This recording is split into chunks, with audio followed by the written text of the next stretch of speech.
거룩하신 하나님 아버지, 2025년도 마지막 주일 예배를 하나님 앞에 올려드리게 하시니 감사합니다.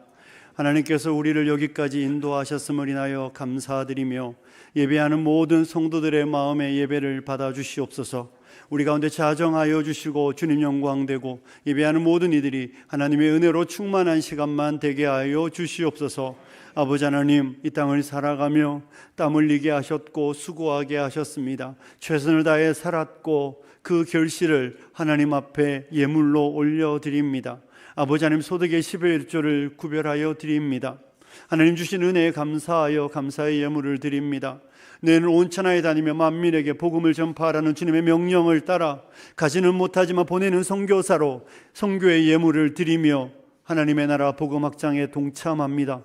아버지 하나님, 환난당한 이웃을 외면하지 않고 구제의 예물을 드리며 다음 세대를 위한 장학 헌금과 주일의 예물을 드리오니 하나님, 드리는 예물을 받으시고 드려진 예물이 하나님 기뻐하는 일, 하나님의 나라와 영광을 위한 일에 복되고 아름답게 지혜롭게 사용되게 하여 주시옵소서. 아버지 하나님, 우리가 이 땅을 살아가는 날들 동안 우리 성도들의 삶에 필요가 있습니다. 우리 하나님 채우시고 공급하여 주시옵소서. 우리 하나님의 그 풍성하시고 두툼한 손길이 주의 백성들의 인생에 있게 하여 주시옵소서. 하나님의 말씀을 듣습니다. 듣는 마음 깨닫는 은혜를 허락하여 주시옵소서. 주의 백성들을 축복하며 감사드리며 예수님 거룩하시고 복되신 이름으로 기도드리옵나이다. 아멘. 할렐루야. 하나님의 은혜가 여러분의 삶에 있기를 소원합니다. 우리 말씀 듣기 전에 우리 1년 동안 예배를 열심히 섬겨주신 분들에게 우리 격려하는 시간을 잠깐 갖겠습니다. 우리 에이렌의 임마누엘, 체루빔 잠깐 자리에서 일어나시겠습니다. 빨리 일어나셔야 돼요. 자, 우리 1년간 예배 섬겨주셔서 감사하다고 박수하겠습니다. 자, 앉으시고요. 우리 부서장님들 일어나 주십시오. 재직 부서장님들. 자, 일어나 주시면 좋겠습니다. 재직 부서장님들 누군지 아시죠? 차량 봉사하신 분도 우리 일어나시고, 우리 장로님들도 일어나십시오. 자, 빨리 좀 일어나십시오. 자, 우리 1년간 수고하셨습니다. 박수하겠습니다. 네, 앉으시고요. 자, 우리 반장 구역장님들 잠깐 일어나 주십시오. 반장 구역장님들 1년간 반은 돌아보시고 구역 돌아주셔서 감사합니다. 박수하겠습니다. 네, 앉으시고, 자, 우리 마지막으로 여전도 회장님들 잠깐 일어나십시오. 총리 여전도 회장님도 일어나시고, 우리 1년간 바보로 잘 섬겨주셔서 감사하다고 빨리 일어나십시오. 우리 박수하겠습니다. 네, 자리에 앉으시면 되겠습니다. 제가 혹시 목사님 왜 저는 기억해 주지 못하시나요? 그러지 마시고 거기까지가 저의 한계라고 생각하시고 우리 목사님이 역시 짧아 이렇게 생각하시고 너그러운 마음으로 받으시면 되겠습니다. 오늘 찬양 예배에는 은퇴식이 있는데 여기 주보에 보면 간증 순서에 7분이 은퇴하시는데 우리 김순미 권사님 안 계셔서 간증에 없어서 이름이 안 들어갔으니까 여러분 차질 없으시기를 부탁드립니다. 우리 옆 사람과 인사할까요? 한 해 동안 수고하셨습니다. 네, 여러분 한 해 동안 애쓰셨고 부족한 목사의 말씀을 듣느라고 애쓰셨고 내년에도 애써야 할 줄로 믿습니다. 사랑하는 성도 여러분, 우리는 2025년도 마지막 주일 예배를 드리며 사도 바울이 우리에게 준 에베소서의 기도의 본문에 이르러 기도의 말씀으로 올해를 마무리하려고 합니다. 여러분, 바울은 내가 너희의 믿음과 사랑에 관하여 감사한다고 하나님 앞에 기도를 올려드린 다음에 오늘 우리가 읽은 본문에 이르면 17절과 18절과 19절에는 바울의 구체적인 기도가 소개되고 있습니다. 바울 사도가 기도하는 17절의 말씀만 오늘 보려고 하는데요, 우리 17절을 함께 읽어보도록 하겠습니다. 같이 읽겠습니다. 시작.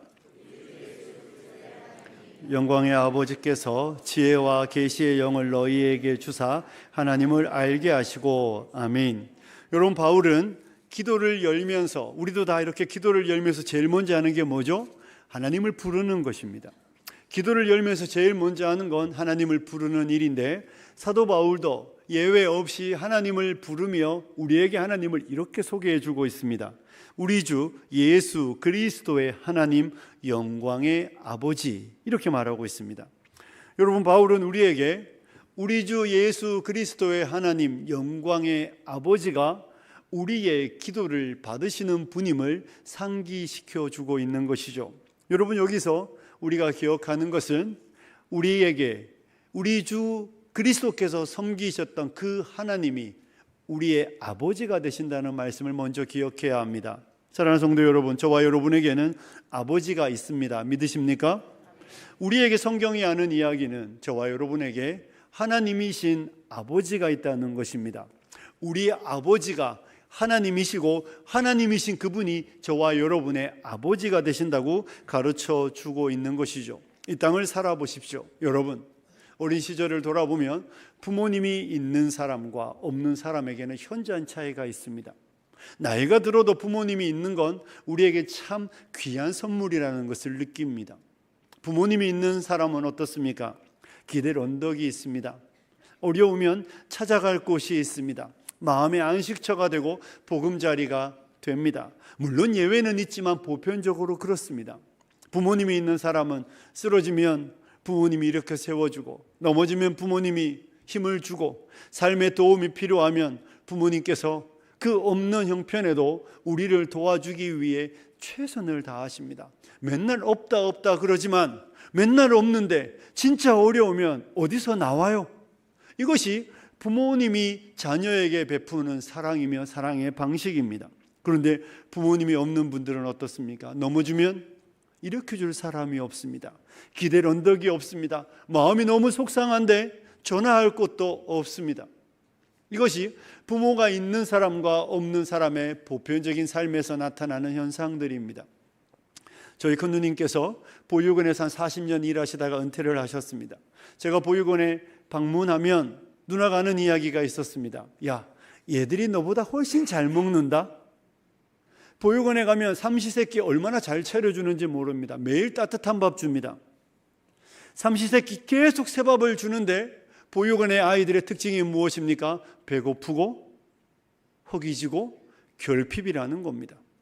아니, 그렇게 넉넉한데 늘 사건 사고가 터집니다. 아이들이 어디 가서 물건을 훔쳤다, 아이들이 뭐 했다, 이런 이야기를 계속 듣습니다.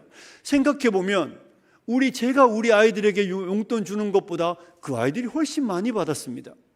그럼에도 불구하고 그 아이들의 마음에는 언제나 결핍이 있습니다. 그런데 우리 집에 있는 아이들은 매일 삼시세끼 새밥 해주시는 분들 계신가요? 정말로 분에 넘치도록 채워주는, 정말 필요한 모든 것을 채워주는 부모님이 있습니까? 잘 못합니다. 그럼에도 불구하고 우리의 아이들은 부모가 있다는 것으로 인하여 만족하는 것이죠. 그러므로 부모가 있는 사람과 없는 사람은 엄청난 차이가 있습니다. 성경은 우리에게 그 사실을 가르치며 기도에 대한 이야기를 시작하고 있다는 것입니다. 사랑하는 성도 여러분, 저와 여러분에게는 하나님 되시는 아버지가 있다는 것을 믿으시기를 축복합니다. 여러분, 2025년 하나님을 아버지로 모시고 여러분이 아버지가 있다는 것을 확신하고 살아오셨습니까? 그래서 안정감을 누리셨고 평안을 누리셨고 하나님과 함께 손잡고 어려움이 없었다가 아니라 어려운 시절들을 잘 극복해 오셨습니까? 아니면 혹시 아버지가 없는 분처럼 외롭고 고독하고 힘겨운 날들을 혼자서 살아가는 것처럼 살아오지는 않으셨습니까? 바울의 기도, 이 기도의 첫 가르침을 잊지 마십시오. 우리에게는 하나님이신 아버지가 계십니다. 그리고 바울은 한 걸음 더 나아가 그분을 이렇게 소개하고 있습니다. 영광의 아버지라고 우리에게 가르쳐 주고 있습니다. 여러분, 성경에서 가장 정의하기가 어려운 단어가 영광이라는 단어입니다. 누구도 이 단어를 명확하게 정리할 수는 없습니다. 그런데 이 영광이라는 단어가 성경에서 기록될 때 하나님의 임재와 함께 나타나면 많은 경우 이 단어는 하나님의 능력을 나타냅니다.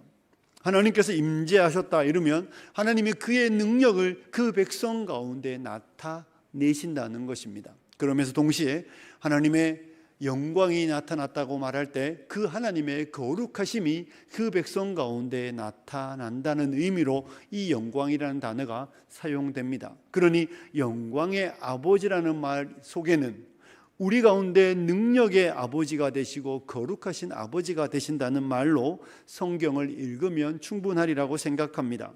이 영광의 아버지가 저와 여러분의 아버지이십니다. 이 아버지는 저와 여러분에게 뭘 하셨습니까? 우리를 그 영광 가운데로 초대하시고 그 영광을 보여주셨다라고 성경은 우리에게 가르쳐 주고 있습니다. 고린도후서 4장 6절에 보면 이런 말씀이 나오고 있습니다. 함께 읽어볼까요? 시작.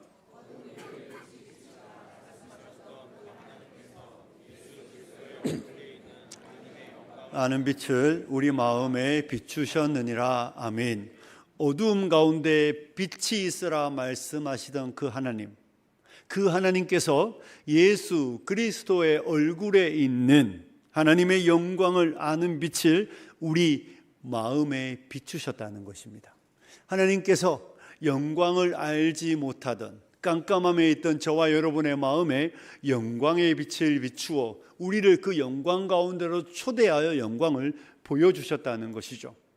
그리고 하나님은 그 영광의 나라로 우리를 인도하여 가신다고 성경은 우리에게 말하여 주고 있는 것입니다. 사랑하는 성도 여러분, 우리 아버지는 영광의 아버지가 되시기 때문에 우리에게 그 영광을 나타내 보여주시고 그 영광의 나라로 우리를 인도하여 가시는 그런 아버지가 되신다는 사실을 바울은 우리에게 소개하며 저와 여러분의 아버지가 누구신지, 우리에게 아버지가 계신다는 사실로 그 백성을 위로하며 그 백성이 기도할 충분한 이유가 선명하다는 것을 가르치며 이 기도를 열고 있습니다. 그러면서 바울이 하는 기도는 17절과 18절과 19절에 나오는데 17절에는 그의 기도의 주제는 하나입니다. 어떻게 소개되고 있습니까? 지혜와 계시의 영을 너희에게 주사, 그 뒷부분 뭐라고 되어 있죠? 하나님을 알게 하시고, 이렇게 말하고 있습니다. 바울은 이 에베소 교인들이 하나님을 알기를 소원하고 있다는 것입니다. 여러분, 이 이야기를 들으면 우리 가운데 이런 반문을 할 수 있습니다. 목사님, 에베소 교인들이 지금 하나님을 모르고 있는 상황인가요? 여러분, 그렇지 않아요. 에베소 교인들은 이미 바울이 3절부터 14절까지 찬송하리로다 하나님 곧 우리 주 예수 그리스도의 아버지께서 창세 이전에 우리를 예정하시고 복 주셨다는 이야기를 통하여 하나님이 누구신지를 그들에게 소개했고 그들은 이미 그 사실을 알고 있었습니다. 그런데 바울은 기도를 통하여 너희가 하나님을 알기를 원한다라고 말할 때 그 말의 의미는 모른다는 것이 아니라 그들이 그 하나님을 더 분명하고 선명하게 그들이 알고 있는 그 하나님이 누구신지, 마치 바울이 뒤에 가면 나오는 것처럼 그리스도의 사랑의 길이와 깊이와 높이와 넓이를 안다고 알기를 원한다고 말하는 것처럼, 여러분, 우리가 하나님의 사랑을 다 알 수 있습니까? 우리가 예수 그리스도의 사랑을 다 아십니까? 우리는 평생 알아가도 그 사랑에 다 다다를 수 없는 것처럼 이미 우리가 하나님을 알고 있고 하나님의 이름을 알고 있지만 저와 여러분은 온전히 하나님을 알지는 못하는 것이죠. 그래서 바울은 에베소 교인들에게 너희가 하나님을 알기를 원한다라고 말하는 것입니다. 여러분의 이해를 돕기 위하여 이런 이야기가 적절할 것입니다. 어떤 한 부자가 있었습니다. 정말로 부자인데 그에게 취미가 있는데 그 취미는 예술품, 그림을 모으는 것이었습니다. 그래서 이 사람은 어떤 돈을 들여서라도 자기가 원하는 건 소유하는 사람이었습니다. 어느 날 한 그림에 대한 이야기를 들었습니다. 그리고 그의 비서들을 불러서 이 그림을 사오라고. 그런데 비서들이 열심히 세상을 뒤졌는데 안 나오는 거예요. 그런데 그 그림이 어디 있었을까요?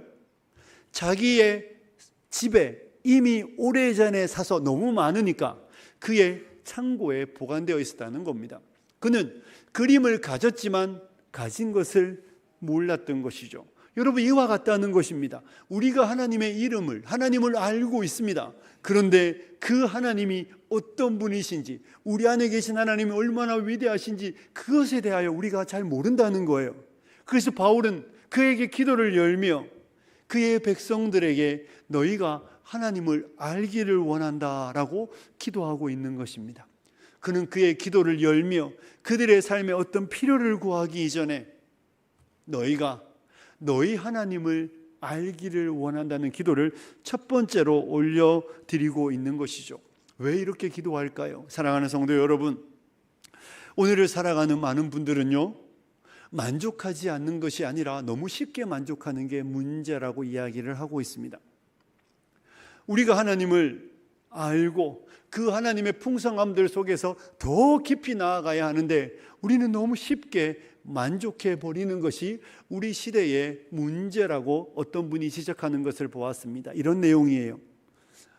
저는 압니다. 하나님께서 나를 사랑하신다는 것과 하나님이 나를 사랑하셔서 그 아들 예수 그리스도를 우리를 위하여 십자가에 내어주셨고 그의 부활로 인하여 우리가 의로워져서 내가 하나님의 나라 간다는 사실 믿습니다. 여러분도 다 믿으시죠?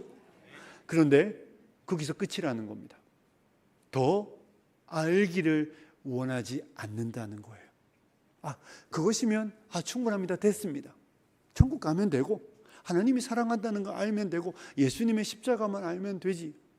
그 하나님, 그렇게까지 우리를 사랑하시는 그 하나님이 어떤 분이신지 더 많이 알기를 갈망하지 않고 그냥 거기에서 딱 끝나서 교회에 앉아있는 모든 사람들이 그 이야기 외에는 더 이상 할 이야기가 없다는 슬픈 이야기입니다. 사랑하는 성도 여러분, 미국의 유명한 목사님이신 제임스 보이스 목사님이 어느 신학교에서 강연을 했습니다. 그리고 질문이 있냐고 물었을 때 한 신학생이 물었습니다. 목사님, 오늘날 미국 복음주의 교회와 성도들 안에 가장 결여된 부분, 가장 부족한 부분이 무엇이라고 생각하십니까? 물었을 때 대답이 이것이었습니다. 하나님을 아는 지식의 결여입니다. 하나님을 아는 지식이 너무 결핍되어 있는 것이 미국 교회의 문제라고 지적하는 것을 보았습니다. 여러분이 하나님을 모른다는 이야기가 아닙니다. 하나님에 관하여는 알 수 있습니다. 신학교를 들어가면 하나님에 관하여 배웁니다. 성경에 관하여 배웁니다. 그런데 문제는 무엇입니까? 성경은 안 배웁니다. 하나님을 배우지는 않습니다. 이게 무슨 이야기겠습니까? 여러분, 하나님을 배운다는 개념은, 하나님을 안다는 개념은 하나님에 대한 지식. 여러분이 어제 우연히 유튜브를 보다가 어떤 한 지식을 깨달았습니다. 이런 일이 있네. 그것에 관한 것을 아는 것입니다. 근데 여러분, 그 사람을 만났습니까? 그곳에 가보았습니까? 아니잖아요. 그냥 그 내용을 듣는 것이죠. 하나님을 이렇게 아는 걸 하나님을 아는 지식이라고 말하는 게 아니라 하나님에 관하여 안다라고 말합니다. 그럼 하나님을 안다는 것은 무엇입니까? 사랑하는 성도 여러분, 하나님을 안다는 것은 하나님을 인격적으로 아는 것입니다. 하나님과 교제하여 하나님을 아는 것입니다. 여러분, 저를 아시나요? 잘 모르시죠? 몰라서 이렇게 한 예배당에서 5년 가까이 함께 지내는 것입니다. 저를 알면 엄청 속상하실 거예요. 저 정도밖에 안 되었나? 그래서 제가 노출을 잘 안 하는 것이죠. 그런데 하나님을 안다는 건 뭡니까? 하나님께서 우리에게 그를 보여주시고 계시한다 그러죠. 하나님께서 우리에게 하나님을 나타내 보여주시는 것입니다. 그리고 그 나타내 보여주시는 하나님을 한 사람 한 사람이 만나서 아는 것입니다. 그래서 그 지식은 하나님에 관하여 아는 지식이 아니라 하나님을 아는 지식입니다. 철저하게 하나님이 나타내 보여주시는 만큼 알고, 하나님이 가르쳐 주시는 만큼 알고, 하나님이 우리에게 일깨워 주시는 만큼 아는 지식입니다.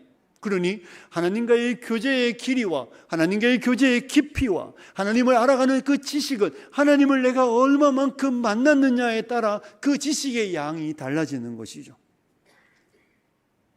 그런데 안타깝게 제임스 보이스 목사님의 이야기를 빌리면 구하지 않고 찾지 않고 두드리지 않는, 그래서 구하고 찾지 않고 두드리지 않기 때문에 하나님은 그들에게 하나님을 나타내 보여주지 않아서 이 시대 성도들은 하나님을 아는 지식에 결핍이 있다, 이렇게 말하는 것을 봅니다. 사랑하는 성도 여러분, 여러분은 하나님을 아는 지식에 풍성하시기를 주님의 이름으로 축복합니다. 여러분, 하나님을 알지 못하는, 하나님을 아는 지식의 결핍이 일으키는 문제들이 무엇인 줄 아십니까? 사람들이 이렇게 말하죠. 목사님, 세상은 왜 이럴까요? 뉴스를 보면서 아니 왜 이렇게 세상은 날마다 전쟁의 연속이죠?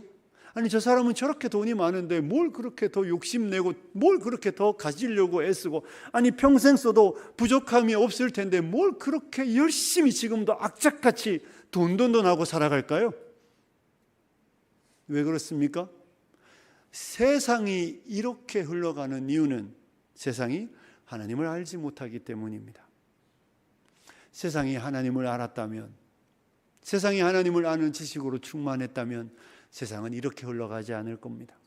그런데 세상은 하나님을 알지 못하기 때문에 악을 행하는 사람들은 성경이 말하기를 어리석은 자는 그 마음에 이르기를 하나님이 없다 한다라고 말하죠. 하나님이 없으니까 내가 하나님 되는 겁니다.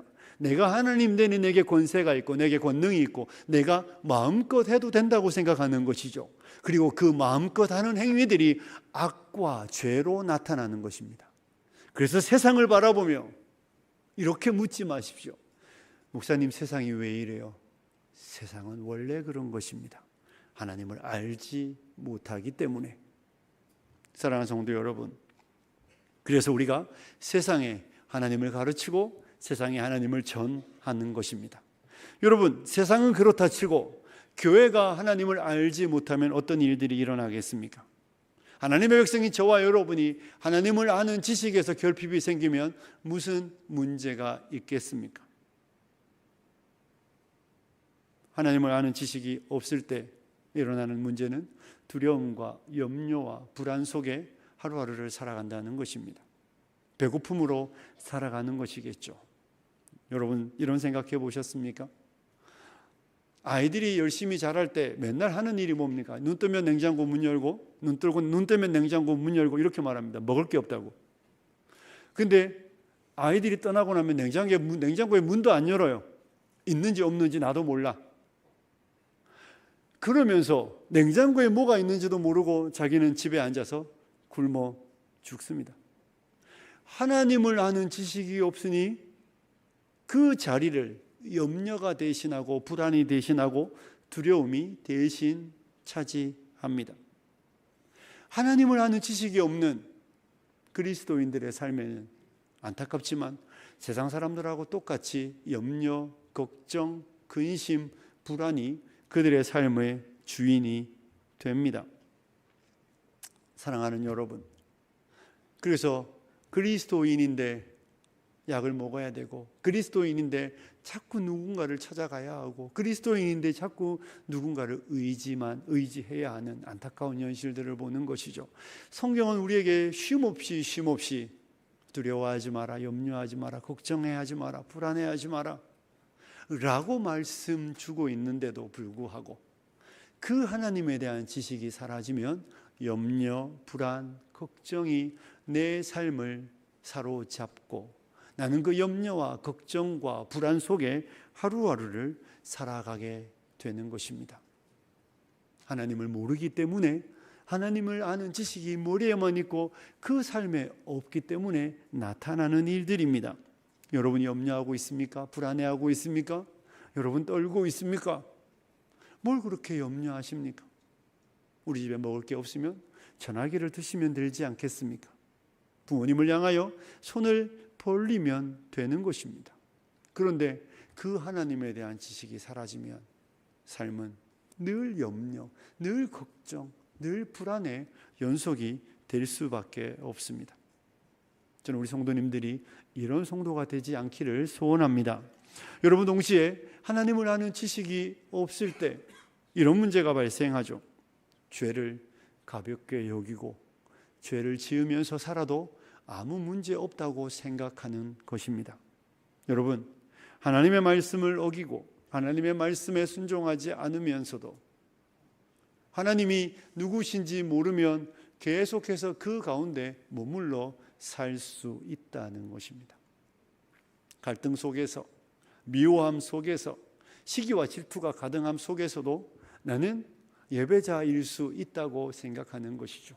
우리 올해 52번째 주일 예배를 드리고 있습니다. 사랑하는 성도 여러분, 이런 사람들을 종종 봅니다. 제가 예전에 다른 교회에서 목회할 때 이렇게 신방을 갔습니다. 신방을 갔더니 밥을 먹는 것까지 참 좋았습니다. 그런데 밥을 먹고 나더니 그때부터 시작되는데 장로님 욕을 그렇게 하는 거예요. 우리 교회 아니에요. 놀라지 마세요. 흉을 그렇게 보는데 그래, 처음 갔으니까 그렇다고 치자. 그 다음 또 갔어요. 똑같은 레파토리에 똑같은 이야기를 또 하시는 거예요. 그래 2번. 그런데 제가 그 교회 떠날 때까지 같은 이야기를 하시는 거예요. 사랑하는 성도 여러분, 그리고 주일에 교회 오면 손을 들고 찬양하고 하나님께서 예배 가운데 은혜를 주셨다고. 여러분, 하나님께서 제가 거기 머무는 날들 동안 그분의 예배를 받으셨을까? 저는 질문하게 됩니다. 하나님이 어떤 분인지 모르니까 그 마음 자세로도 예배가 된다고 생각하는 거예요. 하나님이 어떤 분인지 모르니까 그렇게 하나님 앞에 그 마음으로 예물을 드렸을 때 하나님이 받으신다고 생각하는 거예요. 하나님이 어떤 분인지 모르니까 그런 생각 속에서 살아도 아무 문제가 되지 않는다고 생각하는 것이죠. 하나님을 알면 절대 그럴 수 없는데 말입니다. 사랑하는 성도 여러분, 제가 일부에도 말씀드렸는데 제가 가끔 이야기하죠. 제가 대학교 원서를 쓸 때 제 친구들이 저한테 뭐라 그랬는지 아시죠? 너 교회 다녔냐고. 제가 신학대학 원서를 쓸 때 선생님이 미친놈이라고 그러셨습니다. 왜냐하면 제 시골에서 자라서 공부를 좀 했어요. 그런데 친구들은 저에게 이렇게 말했습니다. 너 교회 다녔니?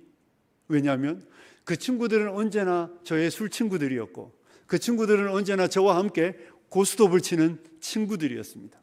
함께 늘 그렇게 살아가던 친구들이었으니까 그들이 볼 때 쟤는 교회 다니지는 않을까 이렇게 생각했던 거예요. 그런데 걔가 지금 어디 간다고요? 신학교. 여러분의 목사가 그런 사람이었습니다.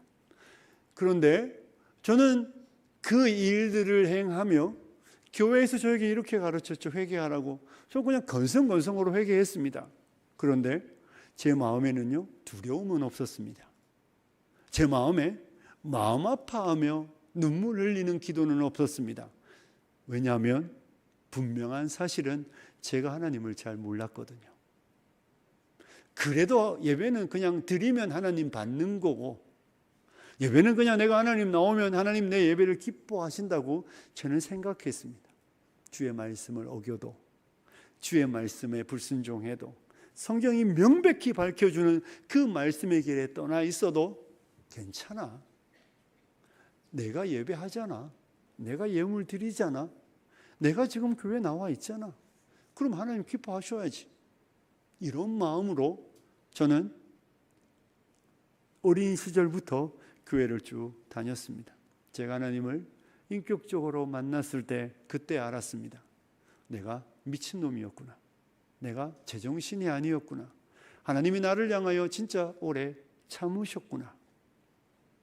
여러분, 성경 호세아서 4장 6절은 이런 말씀을 우리에게 주고 있습니다. 뒷부분에 보면 내 백성이 맨 앞부분에 내 백성이 뭐가 없어 망하죠? 지식이 없으므로 망한다는 것입니다. 무슨 지식일까요? 하나님을 아는 지식이 없는 것이죠.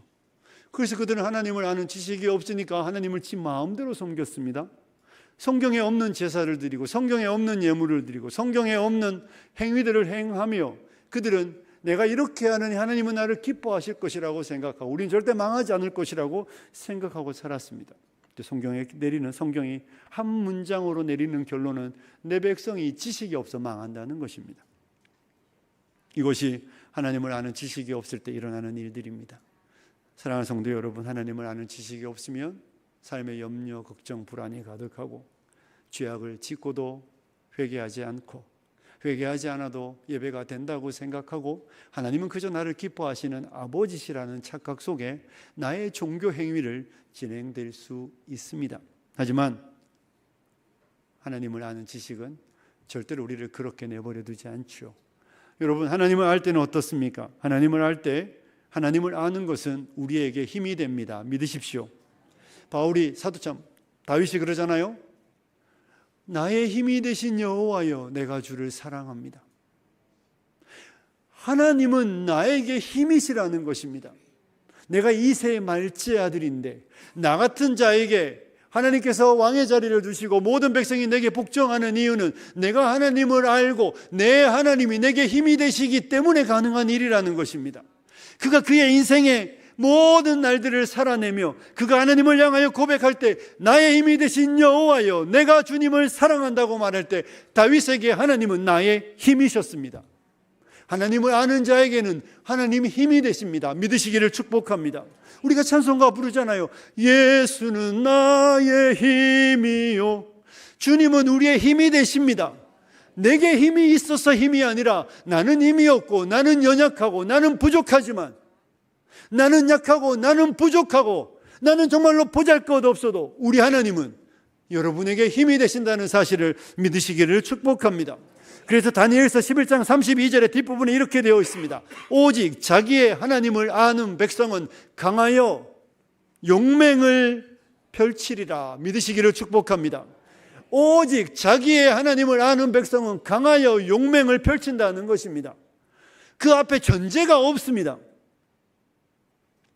환경이 좋을 때, 형편이 좋을 때, 내가 힘이 있을 때, 내가 지혜가 있을 때, 내가 능력이 있을 때 이런 전제 없어요. 상황이 어떻든 관계없이, 내 자리가 어떻든 관계없이, 내가 어린아이든 내가 어른이든 지식이 많든 지식이 없든 내 조건과 관계없이 내 자기의 하나님을 아는 백성은 강하여 용맹을 펼친다가 다니엘서가 우리에게 주고 있는 말씀입니다. 여러분, 다니엘이 용맹을 펼칠 상황이었습니까? 포로로 끌려가 겨우겨우 살아남는 그였지만 하나님은 그의 삶을 통하여 하나님의 능력을 나타내셨습니다. 다니엘의 상황이 중요하지 않다는 것입니다. 우리의 상황이 중요하지 않습니다. 중요한 건 하나입니다. 하나님을 아는가입니다. 하나님을 아는가 모르는가는 아주 중요한 사항입니다. 하나님을 알 때 하나님은 그 백성의 힘이 되신다는 사실을 믿으시기를 축복합니다. 하나님을 알 때 우리의 인생은 염려와 걱정과 불안이 아니라 기대와 소망으로 변하게 될 줄로 믿습니다. 사랑하는 성도 여러분, 우리는 문제가 없는 삶을 원하지만 인생을 살아보십시오. 문제 없는 날 있습니까? 문제 없는 시간 있습니까? 문제 없는 때 있습니까? 하지만 문제가 오는 것은 믿음의 사람들에게는 하나님을 경험하는 시간이 오는 것입니다. 고요할 때도 주님과 동행하지만 풍랑이는 바다로 나아가면 하나님이 계셨구나, 내 하나님이 누구신지를 경험하는 시간이 된다는 사실을 믿으시기를 축복합니다. 여러분, 하나님을 알 때 염려와 걱정과 불안이 아니라 기대와 소망이 우리의 인생에 있게 된다는 것입니다. 잔잔한 바다에서도 주님이 나와 함께 하셨지만 풍랑이는 바다 가운데 가니 저기 주무시는 그분이 우리의 하나님 되시는, 우리의 구주가 되시는 분이 있다는 사실을 경험하는 것이죠. 하나님을 깨울 때, 예수님을 깨울 때, 하나님을 찾을 때, 하나님을 구할 때, 하나님을 향하여 부르짖을 때 하나님이 우리 가운데 오시는 것입니다. 그리고 다시 확인하는 것이죠. 내 하나님이 여전히 나의 힘이 되시는구나, 내 하나님이 여전히 나의 아버지가 되시는구나, 그분이 여전히 전능하시구나라는 것을 경험하는 시간이 되는 것입니다. 사랑하는 성도 여러분, 하나님을 알면 두려움이 아닙니다. 염려가 아닙니다. 하나님의 시간을 경험하는 시간이 온 것일 뿐입니다. 염려와 두려움이 아니라 기대와 소망입니다. 하나님께서 또 하나님의 시간에 하나님의 일하심을, 하나님의 하나님 되심을 나에게 또 가르쳐 주시는구나. 내 하나님이 나를 더 성숙시키고 내 하나님이 나를 더 연단시키며 내 하나님이 내가 하나님을 더 의지하고 더 붙잡도록 나에게 또 이 풍랑을 허락하시는구나. 그리고 우리는 그 풍랑 속에서 말씀으로 풍랑을 잠잠케 하시는 주님을 만나며 하나님을 경험하며 우리 하나님이 얼마나 크신 분이신지를, 그냥 하나님이 크시다 이렇게 말하는 것이 아니라 하나님이 정말 크신 분이심을 우리의 눈으로, 우리의 삶으로 경험하게 된다는 사실을 믿으시기를 축복합니다. 그렇다면 저와 여러분은 어떻게 이 지식을 얻게 되겠습니까? 바울은 17절을 열며 하나님을 부른 다음에 이렇게 말하고 있습니다. 지혜와 계시의 영을 너희에게 주사. 지혜의 영, 계시의 영이신 성령님을 너희에게 주셔서 하나님을 알게 하시기를 원한다고 말하고 있습니다. 사랑하는 성도 여러분, 하나님을 알기를 원하십니까? 하나님을 알기를 원하시면 성령께서 여러분 안에 역사하시기를 구하시기를 축복합니다. 우리는 성령으로 하나님의 깊은 것을 통달하시는 그 성령님으로 우리는 아버지를 알게 되고 아버지를 깨닫게 되고 아버지를 경험하게 되는 것입니다. 성령의 역사 없이는 아무 일도 일어나지 않습니다. 제가 주보에도 적어 놓았는데 헨리 아이언사이드라는 분과 앤드류 프레이저라는 분의 이야기입니다. 아이언사이드는 목사님이었습니다. 그는 공부를 많이 하지는 못했지만 무디 기념교회에서 목회할 만큼 훌륭한 설교자였고 훌륭한 목회자였습니다. 그가 목회 초년기에 프레이저라는 분을 신방했습니다. 그분이 폐결핵이 되어 이제 인생을 마쳐갈 즈음에, 그러니까 제가 여러분의 병원에 신방을 간 것과 같은 것이겠지요. 갔더니 그 프레이저라는 분이 아이언사이드에게 이렇게 말합니다. 젊은이, 그리스도를 전파하십시오. 오직 예수 그리스도만 전파하십시오. 이렇게 물었습니다. 그렇게 하겠다고 말하자 이 프레이저가 정말로 폐결핵으로 그의 삶에 힘이 하나도 없는 사람이 일어나 하나님의 말씀을 역전됐죠. 하나님의 말씀을 가르쳐 주기 시작했습니다. 말씀을 읽고 그가 받은 은혜를 나누는데 아이언사이드의 눈에서 눈물이 흐르기 시작합니다. 그래서 물었습니다. 아니, 어디서 이런 지식을 얻으셨습니까? 어디서 이렇게 깊은 깨달음을 얻으셨습니까? 어느 신학교를 나오셨습니까? 어느 대학을 나오셨습니까? 그때 프레이즈가 대답합니다. 젊은이, 나는 저 북아일랜드에 허름하게 쓰러져가는 오두막, 흙먼지 가득한 바닥에 무릎을 꿇고 주님께 기도했네. 주님, 내 마음을 열어 하나님을 알게 해주시고, 주님 내 마음을 열어 주님의 그 풍성한 진리를 깨닫게 해달라고 기도했었네. 그리고 하나님은 프레이저의 마음속에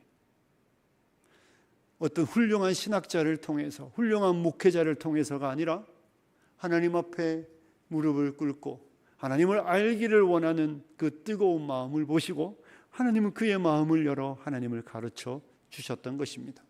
사랑하는 성도 여러분, 우리는 선생님이 없어서, 우리는 훌륭한 목회자가 없어서, 우리는 훌륭한 교과서가 없어서 하나님을 아는데 부족한 것이 아닙니다.